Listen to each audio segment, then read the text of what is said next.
cette rencontre avec Pasteur Marie-Noël.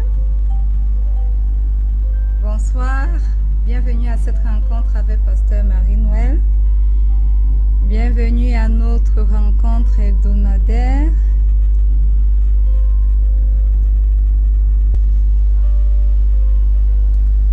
Alléluia. Gloire soit rendue au Roi des rois, au Seigneur des seigneurs. Alléluia. Par sa grâce, nous nous retrouvons encore ce soir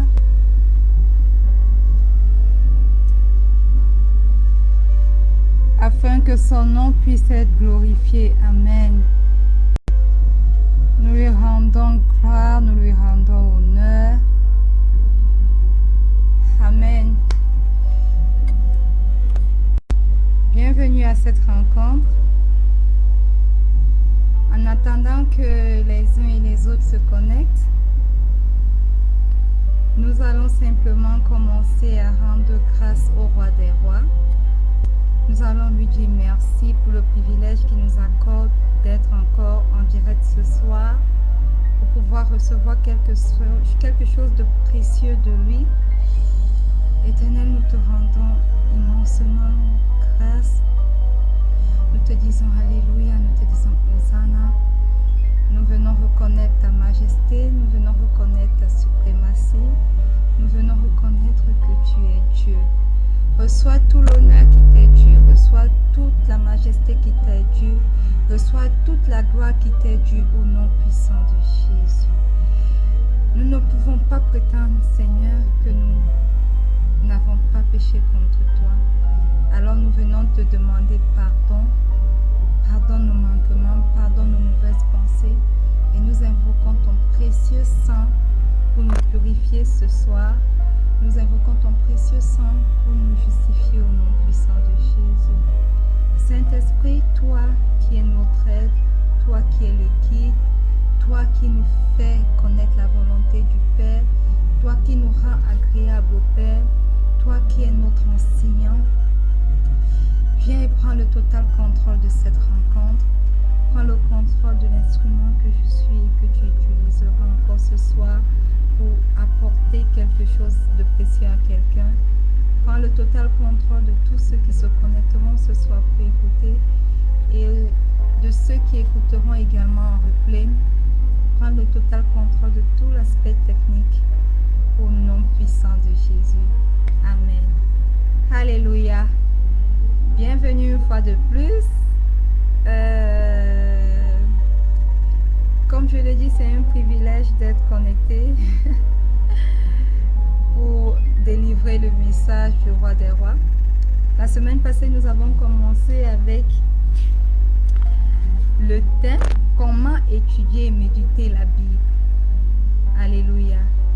Et c'est un thème très très important pour nous parce que nous sommes appelés en tant que chrétiens à lire notre Bible, à la méditer et à l'étudier.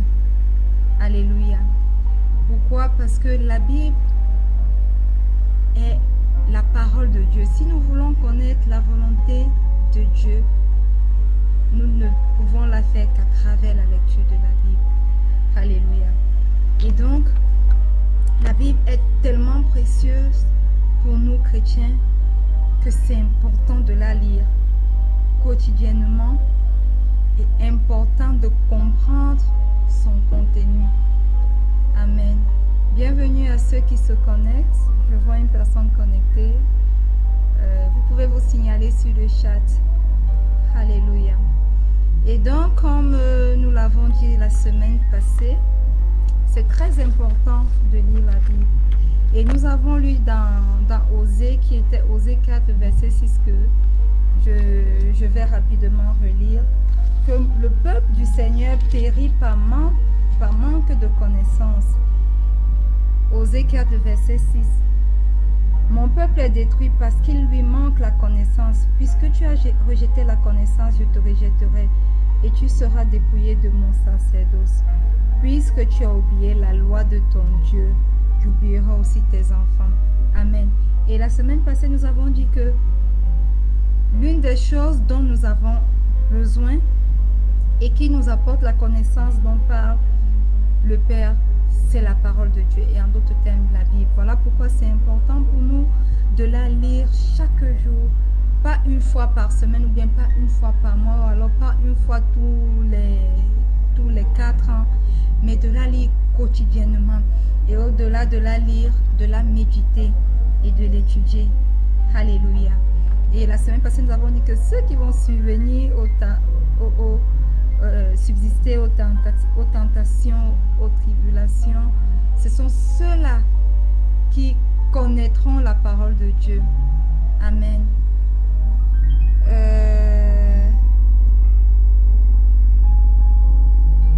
Bienvenue à tous ceux qui sont en train de se connecter. Je vois des personnes qui se connectent. Bienvenue. Signalez-vous sur le chat, s'il vous plaît. Alléluia. Et nous avons dit que la parole de Dieu était importante. Pourquoi? Parce que elle nous aidait à éclairer notre chemin. Alléluia. Elle est une lampe à nos pieds. Amen. Nous avons dit qu'elle est également une nourriture pour notre esprit. Bonsoir et bon gré, bienvenue.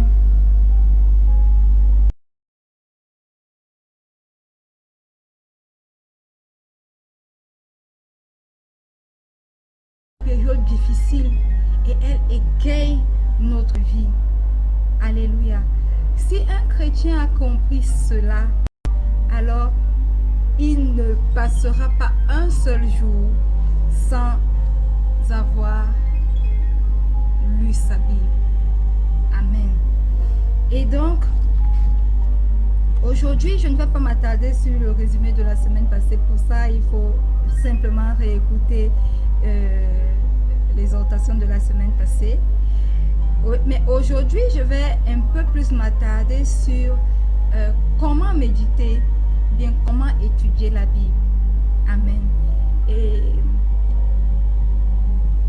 nous allons nous rendre compte qu'il y a différentes méthodes pour pouvoir méditer ou bien pour pouvoir étudier la Bible. Mais aujourd'hui, moi j'ai choisi de vous présenter la méthode que j'ai apprise du pasteur Béni et qui m'apporte beaucoup. Alléluia. Et donc aujourd'hui nous n'allons pas être exhaustifs parce que j'ai pris la peine de relever pour nous les points qu'il a donnés de comment méditer, comment on va étudier notre Bible si on veut avoir la révélation de ce que la parole de Dieu dit, ou alors la révélation de Dieu à travers sa parole. Alléluia. Et bon, je ne sais pas la dernière fois où tu as médité ta Bible. Je ne connais pas la dernière fois où tu as médité la parole de Dieu. Mais il est important de savoir que méditer la Bible, de méditer la parole de Dieu, l'étudier, nous apporte les nutriments dont nous avons besoin pour pouvoir grandir spirituellement. Alléluia. Lire la Bible simplement comme un roman ne nous apporte pas grand-chose, ne nous apporte rien du tout, si je peux me permettre de le dire. Si on le lit juste comme un bon roman, forcément on ne va rien apprendre. Mais pour comprendre les choses cachées, pour recevoir les trésors qui sont cachés dans cette parole, il faut la méditer et il faut l'étudier. Bienvenue Gilbert. Amen. Et comment est-ce que nous allons le faire? J'aimerais d'abord commencer en disant que la Bible est un assemblage de 66 livres. Alléluia. 66 livres. Et 66 livres, les gens vont dire c'est beaucoup, n'est-ce pas?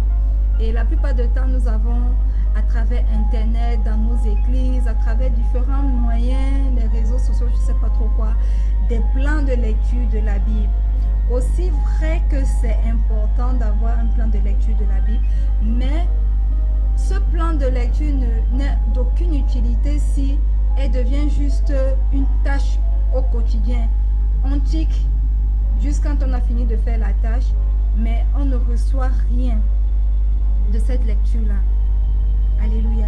Et j'aimerais encore, avant de vous donner les différents points, parce qu'aujourd'hui, nous allons parcourir 10 points de comment étudier la parole de Dieu. Amen. Avant de vous donner ces points, j'aimerais que nous lisions quelques versets qui montrent combien important est la parole de Dieu pour nous en tant que chrétiens. Donc, nous allons commencer déjà par lire dans le livre de Jérémie, Jérémie 12. Nous allons lire Jérémie 12 du verset 10 au verset 12. Il est écrit: des bergers nombreux ravagent ma vigne. Ils foulent mon champ. Ils réduisent le champ de mes délices en un désert, en une solitude. Ils le réduisent en un désert. Il est en deuil. Il est désolé devant moi. Tout le pays est ravagé car nul n'y prend garde. Sur tous les lieux élevés du désert arrivent les dévastateurs, car le glaive de l'Éternel dévore le pays d'un bout à l'autre. Il n'y a de paix pour aucun homme. Alléluia. Des bergers nombreux ravagent ma vie. Ils foulent mon champ, ils réduisent. Ici, le Seigneur parle de qui? Il parle des bergers. Il parle des pasteurs. Il parle des prophètes, des enseignants de la loi. De tous ceux-là qui sont en charge d'enseigner la parole aux brebis, mais qui ne le font pas. Alléluia. Mais qui ne le font pas. Donc le Seigneur met en garde ceux-là pour montrer combien il est important pour nous. La Bible audio est bon, c'est juste l'écouter. Mais finissons cet enseignement et nous allons tous comprendre pourquoi il est important de méditer la parole de Dieu. Non pas seulement de l'écouter, non pas seulement de la lire, mais de la méditer. Josué 1:8, méditez la jour et nuit. Amen. Et donc ce verset dit que le Seigneur condamne les bergers qui n'enseignent pas sa parole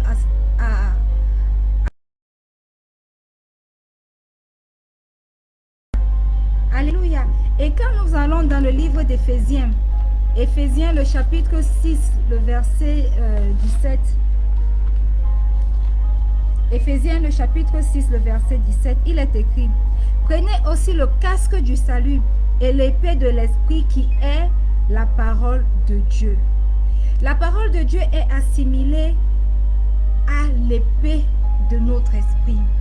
Et dans Psaume 45, le verset 3, il est écrit: vaillant guerrier, ceins ton épée, ta parure et ta gloire. En d'autres termes, toi qui es le guerrier, toi qui es cette brebis, toi qui es ce combattant, ce que tu dois ceindre, c'est ton épée. Et nous avons lu dans Éphésiens 6, 17 tout à l'heure que l'épée d'un chrétien n'est nulle autre que la parole de Dieu. Et c'est quand tu vas ceindre cette parole de Dieu en toi que ta parure et ta gloire arriveront. Amen.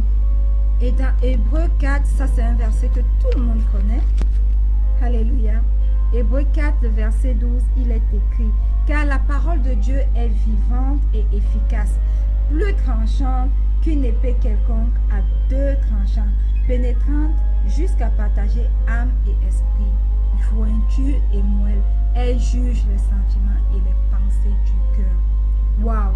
Voici combien est puissante la parole de Dieu. Voilà quel est le rôle de la parole de Dieu dans nos vies. Elle est cette épée dont nous avons besoin. Alléluia. Et maintenant, comme je l'ai dit, comment étudier cette parure, cette gloire, cette épée qu'est la parole de Dieu? Et donc, comme je l'ai dit au tout début, la Bible est un assemblage de 66 livres. Alléluia. Et les 66 livres sont constitués de 39 pour l'Ancien Testament et puis 27 pour le Nouveau Testament. Amen. Et le mot Bible vient du mot grec Biblia, qui signifie quoi? Qui signifie livre. Et ces livres sont offerts par Dieu et écrits par 44 auteurs. Amen. Et ces 44 auteurs ont vécu chacun dans différents siècles. Certains étaient dans le même siècle, d'autres pas. Amen. Alors, comment étudier cet assemblage de ces 66 livres? Donc, point 1, parce que nous allons avoir 10 points aujourd'hui. Amen. Point 1, et comme je vous l'ai dit au tout début, je vous présente ce soir comment méditer et étudier la Bible selon le pasteur Benny. Pourquoi j'ai choisi le pasteur Benny? Parce que sa méthode particulièrement a changé ma façon de lire la Bible, a changé ma façon de comprendre la Bible, a changé ma façon d'étudier la Bible, a changé ma façon même de méditer. Voilà pourquoi aujourd'hui je désire vous présenter sa méthode. Ces points ne viennent pas de moi, non. Ces points viennent du pasteur Benny. Alléluia. Et je pense que tout comme ces points m'ont béni, ces points vous béniront également et vous éclaireront sur comment méditer la parole de Dieu. Donc le point 1, c'est d'abord, pour un début, sélectionner un livre court. Par exemple, un des livres les plus courts de la Bible, c'est 1 Jean. Nous avons également 1 Thessaloniciens qui ne regroupe que chacun 5 chapitres. Alléluia. Pourquoi c'est important? Lorsque nous commençons, nous décidons de méditer la Bible, de commencer par les livres courts pour ne pas se décourager. Alléluia. Parce que quand je vais finir de vous dérouler les 9 autres points, vous allez comprendre pourquoi le premier point, c'est de choisir un livre court. Parce que si nous commençons ce travail avec un livre comme Genèse qui a plus de 30 chapitres, alors nous allons trouver que c'est fastidieux et nous allons certainement abandonner. Donc voilà pourquoi il est préférable pour un début à cet exercice de commencer par des livres courts. Et donc, quand nous avons choisi ce livre qui est court là, alléluia, bienvenue à ceux qui se connectent, hein. Signalez-vous sur le chat s'il vous plaît. Quand nous avons choisi, premièrement, ce livre court, la deuxième des choses, c'est quoi? C'est de lire ce livre en entier. Ça veut dire 1 Jean a 5 chapitres. Alors, l'avantage avec les livres courts, c'est qu'on peut le lire en entier facilement. Alors, on lit la totalité de ces 5 chapitres. Amen.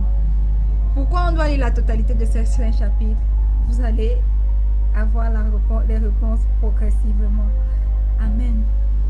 Donc, on le lit une seule fois en entier, le chapitre 1, le chapitre 2, le chapitre 3, le chapitre 4, le chapitre 5. Bonsoir Clarisse, bienvenue. C'est un honneur de t'avoir ce soir connecté. Amen. Donc, premier point, c'est de sélectionner un des livres les plus courts de la Bible. Deuxième point, c'est de lire le livre totalement en entier. Amen. Et après, nous pouvons le lire pas une fois, nous pouvons lire une fois, 2 fois, 3 fois, 4 fois. C'est facile quand c'est juste 5 chapitres et pas des chapitres très longs, n'est-ce pas? Et maintenant, le troisième point, comment méditer et étudier sa Bible, la parole de Dieu. C'est que le point 3, c'est que à force de lire en entier tout le livre, disons 1 Jean que nous avons choisi, nous l'avons lu du chapitre 1 au chapitre 5 et nous avons lu tout le livre. Nous l'avons lu une fois, nous l'avons lu 2 fois, nous l'avons lu 3 fois. chaque fois que nous sommes en train de le relire, nous commençons à comprendre le livre même. Amen. Et nous ne prenons plus les versets de ce livre et les déplaçons du contexte dans lequel ils ont été écrits. Donc, quand nous le lisons en entier, nous commençons à comprendre le pourquoi de ce livre de manière globale. Amen. Et lorsque tu commences à le comprendre, dans ta tête, il n'y a plus de chapitres. Si vous essayez cet exercice, c'est ce que vous allez constater. Il n'y a plus de chapitres, ça devient un livre en entier qui reste dans votre tête, qui reste dans votre esprit et qu'on comprend de manière globale. Pas juste le chapitre 1, pas juste le chapitre 2, non, ça devient un livre, un gros, qu'on commence à comprendre du début jusqu'à la fin. Et laissez-moi vous souligner quelque chose. Il est important de comprendre que lorsque les auteurs hébreux, juifs ont écrit la Bible, il n'y avait pas de chapitre. C'était juste des livres. Alléluia. Et c'était des livres qu'on devait lire en entier. Et c'est par pensant à cela que Pasteur Béni a cité ceci comme un point. Lire le livre en entier pour mieux le comprendre. Alléluia. Et plus on relit ce livre, plus on commence à poser des bases solides pour notre méditation. Amen. Maintenant, le point 4. Le point 4, c'est commencer à planifier une introduction. Et c'est nous qui faisons cette introduction. C'est nous les acteurs, c'est nous les auteurs de ce que nous voulons écrire, de ce que nous devons comprendre dans cette étude et dans cette méditation de la parole. Alléluia. Et comment nous pouvons faire pour planifier cette introduction? Nous devons commencer à nous poser des questions telles que: qui a écrit ce livre? Amen. Nous devons nous demander à qui est-ce que ce livre a été adressé. Quand l'auteur l'écrivait, il écrivait pour qui? Qui était la cible de ces écritures? Et après, nous devons nous poser comme troisième question: pourquoi ce livre a été écrit? Par exemple, vous allez vous poser la question: qui a écrit le livre de Genèse? La réponse: Moïse. Pourquoi est-ce que, à qui était adressé ce livre? Pourquoi est-ce que Moïse a écrit ces livres? Alléluia. Et la quatrième question, c'est: qu'est-ce que je dois comprendre de ce livre globalement? Quelle est la vérité centrale dans ce livre? Alléluia. Bien aimé, je peux vous garantir que lorsque nous commençons à se poser ces questions, nous allons nous rendre compte que notre vie de méditation commence à changer, à passer d'un niveau inférieur à un niveau supérieur. Parce que là, nous commençons à entrer réellement dans la méditation de la parole et dans l'étude de la parole de Dieu. Laissez-moi vous dire, bien-aimés, que méditer la parole n'a rien à voir avec la lecture. Nous finissons de le lire et puis nous avons pris un verset qui nous a marqué et c'est tout. Non, ce n'est pas ça méditer la parole de Dieu. Voilà pourquoi le Seigneur a dit: il faut la méditer jour et nuit, parce qu'il savait que méditer sa parole, ce n'est pas juste un travail, ce n'est pas juste une tâche aussi légère que lire ici et puis finir. Non, méditer la parole de Dieu, ça va nous prendre toute notre vie sur terre. Alléluia. Il y a des gens qui sont leur vie qui ont consacré leur vie à étudier la parole. Et laissez-moi vous dire que jusqu'à aujourd'hui, ils n'ont pas fini d'étudier cette parole. Beaucoup sont morts sans avoir compris la totalité de cette parole. Alléluia. Pourquoi?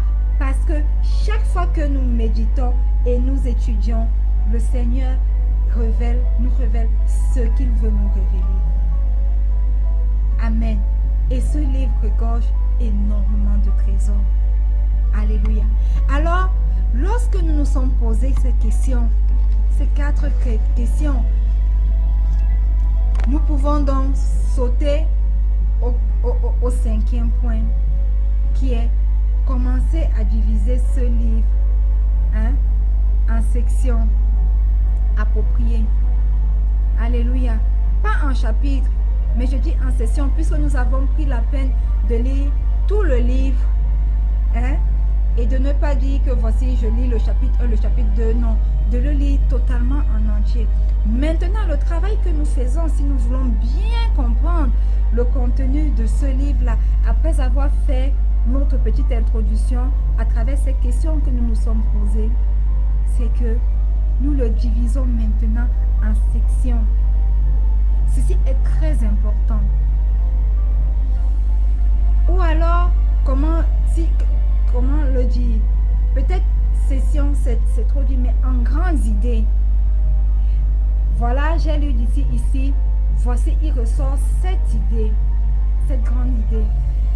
J'ai lu d'ici à ici, il ressort cette grande idée. En fait, c'est un travail de fourmi que nous faisons quand nous méditons et étudions la Bible. Nous la réorganisons simplement selon ce que le Saint-Esprit voudrait que nous comprenions. Selon ce que le Saint-Esprit aimerait nous révéler. Amen. Et donc, on peut l'appeler, on peut dire, on réorganise en session, on réorganise en pensée, on réorganise en idée selon ce que nous voulons. Mais, laissez-moi vous dire que quand nous réorganisons dans cela en pensée, ça nous permet de dégager les grandes lignes selon ce que nous avons lu, selon ce que nous avons compris, selon la direction du Saint-Esprit pendant que nous sommes en train de méditer. Alléluia. Et le point 6, j'espère, peut-être je suis un peu rapide, mais l'avantage c'est que nous pouvons réécouter cet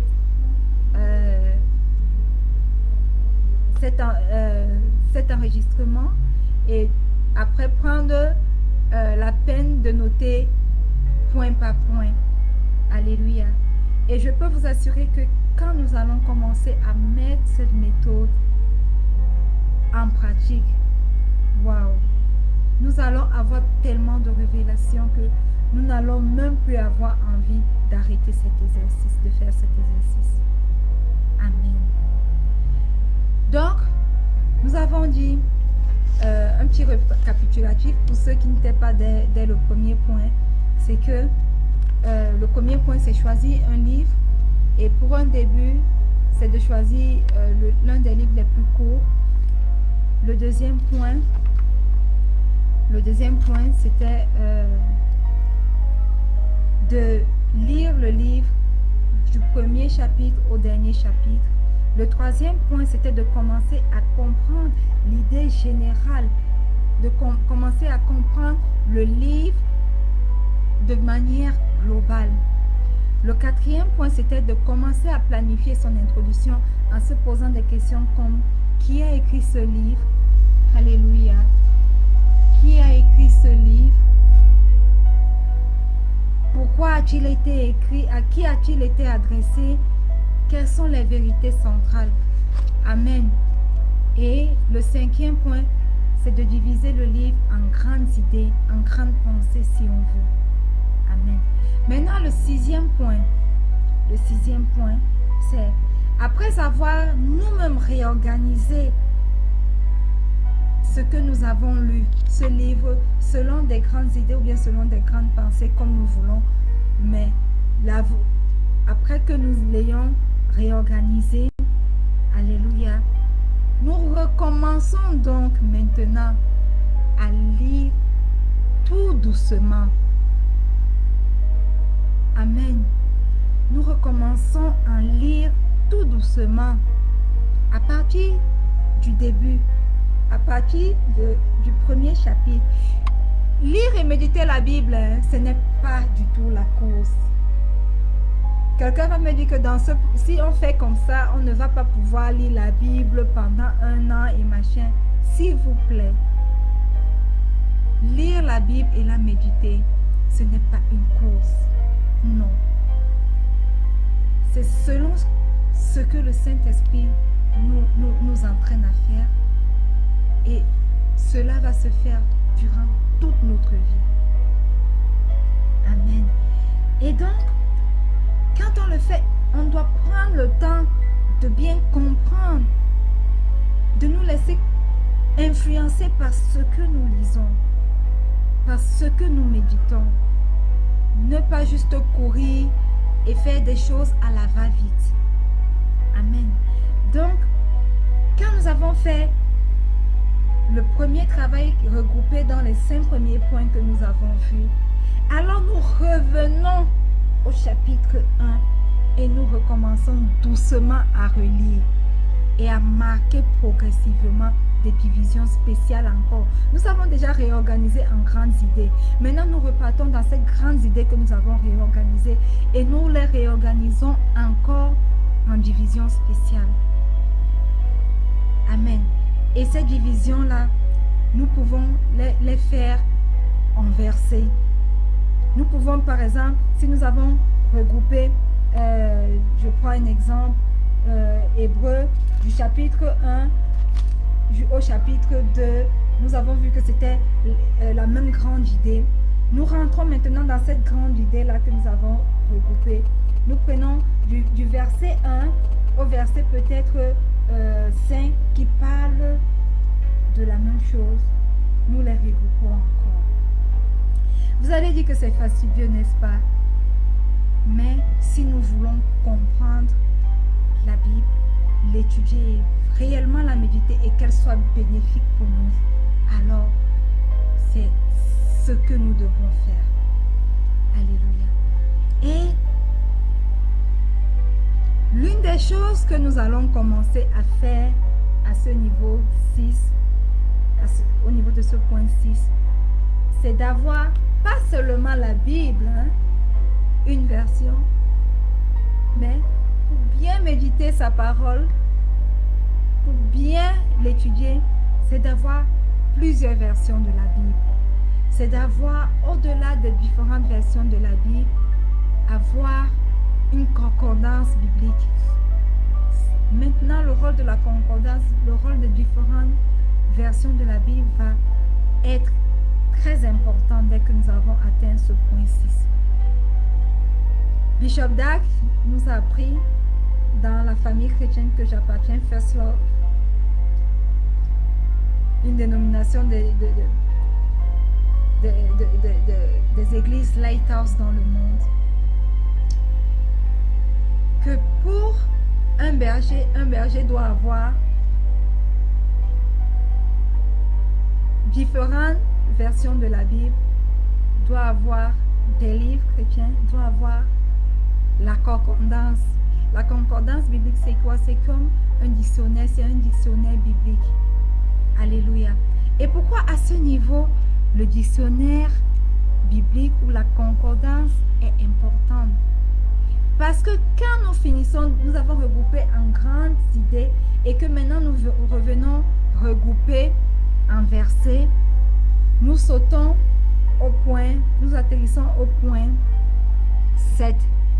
C'est chercher la signification de chaque mot dans ce regroupement de versets que nous avons fait. Alléluia. Et je peux vous garantir que dans certains regroupements que nous allons faire, chaque mot est une mine d'or. Amen. Alors, avec la concordance,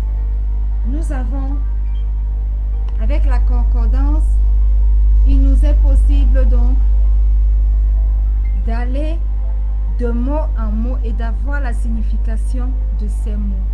Et vous allez vous rendre compte que beaucoup de choses, beaucoup de versets que nous avons lus et que nous avons compris d'une certaine façon, en lisant par exemple les mots grecs, la signification de ces mots en grec ou alors la signification de ces mots en hébreu, nous commençons à avoir une autre connotation de ces versets-là.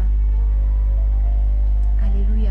Pour ceux qui ont des tablettes par exemple et qui ont téléchargé la Bible, il y a des versions de la Bible où c'est beaucoup plus en anglais qu'on les retrouve. Je ne sais pas en français si on a de Solid Bible, je ne sais pas si on a de Strong Bible. Mais en anglais, on l'a. Et sur les tablettes, on n'a pas forcément besoin de concordance. Quand vous tapez un mot, vous tapez sur un mot, ça vous donne le mot, ça vous donne le mot en grec ou bien en hébreu. Et ça vous donne la signification de ce mot. Et vous allez vous rendre compte que pour un verset biblique que nous avons lu de manière superficielle, quand nous avons cette concordance, ces différentes versions de la Bible qui nous permettent de regrouper ces informations et de mieux les appréhender, le verset que nous avons lu auparavant de manière superficielle commence à prendre beaucoup de poids. Alléluia. Par exemple, quand nous cherchons, nous tombons sur la signification, sur le mot Adonai. Quand nous allons dans la concordance, nous n'allons pas juste comprendre que Dieu s'appelle juste Adonai, mais Adonai signifie, la concordance va nous dire exactement ce que signifie Adonai. Adonai qui signifie mon maître.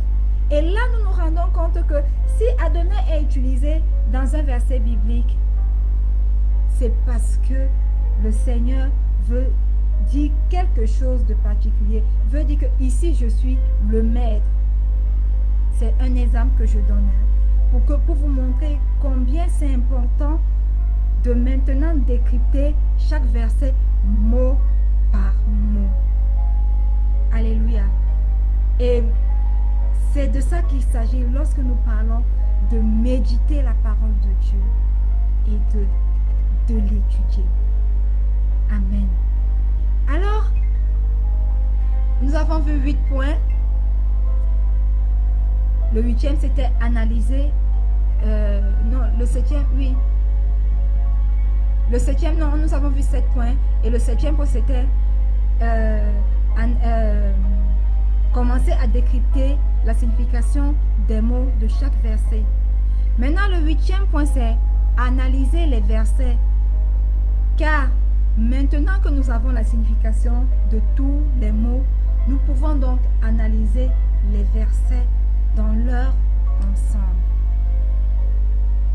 Alléluia.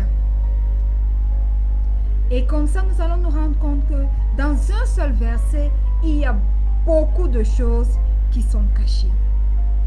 Beaucoup de choses qui sont contenues et dont notre esprit a besoin pour pouvoir grandir spirituellement. Alléluia. Et nous allons nous rendre compte que quand nous allons commencer à le faire, notre esprit va commencer à se développer. Et si notre esprit se développe, notre foi également se développe. Si notre foi se développe, alors nous sommes fortifiés constamment dans le Seigneur par sa parole. Alléluia. Amen. Je ne sais pas si quelqu'un est béni jusque-là. Mais moi, je peux vous dire que je suis immensément béni. Amen. Le neuvième point, qui est l'avant-dernier de ce soir, c'est aller de verset en verset, du début jusqu'à la fin du livre. Amen. Ça veut dire, un Jean, on va commencer à aller, après qu'on ait réorganisé en groupe, en idées, en sous-idées, nous repartons donc maintenant de verset en verset, du début jusqu'à la fin. Nous analysons avec nos différentes versions de la Bible, nous analysons avec les concordances et nous allons nous rendre compte que nous avons une compréhension plus approfondie de ces versets de la Bible. Alléluia. Beaucoup plus approfondie que celui qui va simplement prendre la peine de lire. En effet, tout souverain sacrificateur pris du milieu des hommes est établi pour les hommes dans le service de Dieu afin de présenter les offrandes et les sacrifices pour les péchés. Pourquoi? Parce que nous avons pris la peine de comprendre ce que signifie, en effet, ce que signifie souverain sacrificateur, ce que signifie pris au milieu des hommes, ce que signifie être établi pour les hommes. Amen. Et nous allons nous rendre compte que un seul verset, avec un seul verset, nous pouvons faire plus de 100 développements. Avec un seul verset, nous pouvons faire plus de 100 000 exhortations. Avec un seul verset, nous pouvons avoir énormément de révélations de qui est réellement Dieu. Et le point 10, qui est le dernier point de comment méditer notre parole, comment étudier notre vie, c'est que dans tout ce que nous faisons, dans tout ce que nous lisons, dans tous ces regroupements que nous faisons, regardons à Jésus. Recherchons Jésus dans tout ce que nous lisons. Parce que en fait, toute la parole de Dieu, que ce soit du livre 1 au livre à la fin, du Nouveau à l'Ancien Testament, il est question d'une seule personne, de Jésus. Alléluia. J'espère que quelqu'un a été béni ce soir. Prenez s'il vous plaît la peine de partager ceci. Ça va être c'est aussi important pour toi que pour d'autres personnes. Pour ceux en fait qui veulent aller en profondeur de la parole de Dieu. Moi, je suis parmi ceux qui veulent aller en profondeur de la parole de Dieu. Je ne veux pas me borner juste à la lire comme un roman, non. Je veux la lire et la comprendre et avoir des révélations, des vraies révélations de ce qu'est la parole de Dieu. Alors, partagez cet enseignement, s'il vous plaît. Et au-delà de la partager,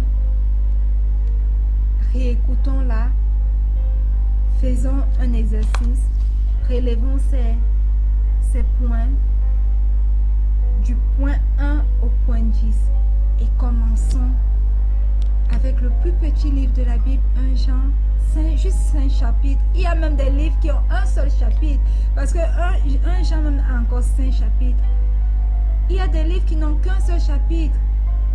Prenez ces livres, commencez avec cela, appliquez les 10 points que nous avons vus ce soir et vous allez vous rendre compte que waouh!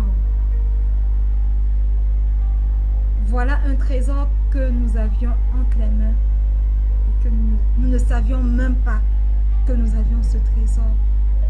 Je peux vous garantir, ça va révolutionner notre façon de servir Dieu. Ça va révolutionner notre compréhension de la parole de Dieu. Et ça va nous mettre un cran au-dessus de là où nous avions été. Alléluia. Ça va nous rapprocher même du Seigneur. Pourquoi? Parce que en le faisant, nous nourrissons notre esprit. Et pendant que notre esprit est nourri, de quoi? De la parole de Dieu, nous grandissons spirituellement. Et nous serons capables de comprendre ce que le Seigneur a dit, de comprendre les révélations du Père. Alléluia. De connaître qui il est réellement, de connaître qui est réellement Christ. Amen. C'est un exercice qui est fastidieux, mais pas impossible à faire. Oh non. Pour ceux qui aiment réellement Dieu. Alors, Josué 1:8 s'applique à nous et à ce canevas de ce soir. Méditons cette parole jour et nuit. Alléluia. Bien, nous sommes arrivés au thème de cette rencontre de ce soir. Mais si tu es là, tu ne connais pas le Seigneur Jésus comme ton Seigneur et ton Sauveur personnel, répète juste cette prière après moi. Dis simplement, Seigneur Jésus, je viens à toi tel que je suis. Je reconnais que j'ai péché contre toi. Je reconnais que tu es mort sur la croix afin que mes péchés soient pardonnés. Je reconnais que ton sang a coulé pour me justifier. Ce soir, je m'abandonne totalement à toi et je déclare que tu es mon Seigneur et mon Sauveur personnel. Si tu as fait cette prière, tu es bien-aimé, né de nouveau. Alléluia. Et dis simplement un grand Amen. Amen. Pour nous autres qui sommes connectés et qui écoutons un replay, je vais simplement que vous étendiez vos mains vers moi pendant que j'étends mes mains vers vous. Je veux juste donner une petite prière et puis nous allons clôturer. Seigneur, je te rends grâce pour ta parole qui est sortie ce soir. Merci pour ce canevas précieux que tu nous accordes de connaître ce soir pour pouvoir méditer ta parole jour et nuit. Car c'est de cette méditation jour et nuit qu'Éternel mon roi viendra notre succès. Le succès dans nos entreprises, le succès dans cette vie, Éternel mon roi. Je prie, Saint-Esprit, descends sur chaque personne connectée ce soir et remplis-nous de l'envie de pouvoir méditer ta parole jour et nuit au nom puissant de Jésus. Remplis-nous, Seigneur, remplis-nous, Saint-Esprit, afin que nous puissions mettre en application ce canevas que nous avons vu, que tu as bien voulu nous enseigner ce soir. Et qu'à partir du moment où nous mettons ce canevas en application dans chacune de nos vies, alors la révélation de ta parole, la connaissance commence à devenir nôtre au nom puissant de Jésus. Bénis chaque personne connectée ce soir qui mettra ceci en application dans sa vie au nom puissant de Jésus. Bénis chaque personne qui écoutera ce message en replay et qui mettra ceci en application dans sa vie au nom puissant de Jésus. Et révèle-toi à nous. Révèle-nous le Seigneur Jésus. Révèle-nous Dieu le Père au nom puissant de Jésus. Amen. Et que le peuple de Dieu dise un grand Amen. Désolé,